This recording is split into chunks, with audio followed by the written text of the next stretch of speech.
വരാനിരിക്കുന്ന IPL 2026 സീസണിൽ Sunrisers ഹൈദരാബാദിനെ നയിക്കാൻ ഇന്ത്യൻ താരം ഇഷാൻ കിഷൻ എത്തിയേക്കുമെന്ന് റിപ്പോർട്ടുകൾ.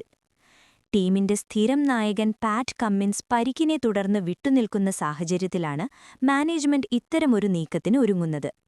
കമ്മിൻസിന്റെ അഭാവത്തിൽ ടീമിനെ ആര് നയിക്കുമെന്ന കാര്യത്തിൽ നിലനിന്നിരുന്ന അനിശ്ചിതത്വങ്ങൾക്കാണ് ഇതോടെ ഏകദേശ ധാരണയായത്.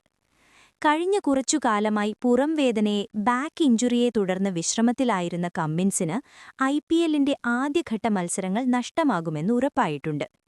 ഈ സാഹചര്യത്തിൽ വിക്കറ്റ് കീപ്പർ ബാറ്ററായ ഇഷാൻ കിഷനെ താൽക്കാലിക നായകനായി നിയമിക്കാനാണ് ഹൈദരാബാദ് ഫ്രാഞ്ചൈസി ആലോചിക്കുന്നത്.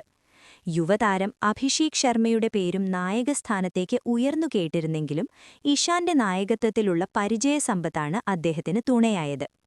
നേരത്തെ ഝാർഖണ്ഡിനെ സെയ്യിദ് മുഷ്താഖ് അലി ട്രോഫി കിരീടത്തിലേക്ക് നയിച്ച ഇഷാൻ കിഷന്റെ ക്യാപ്റ്റൻസി മികവ് ഏറെ പ്രശംസിക്കപ്പെട്ടിരുന്നു. കൂടാതെ ഈ വർഷം നടന്ന T20 ലോകകപ്പിൽ ഇന്ത്യയ്ക്കായി നടത്തിയ തകർപ്പൻ പ്രകടനവും താരത്തിന്റെ ആത്മവിശ്വാസം വർദ്ധിപ്പിച്ചിട്ടുണ്ട്.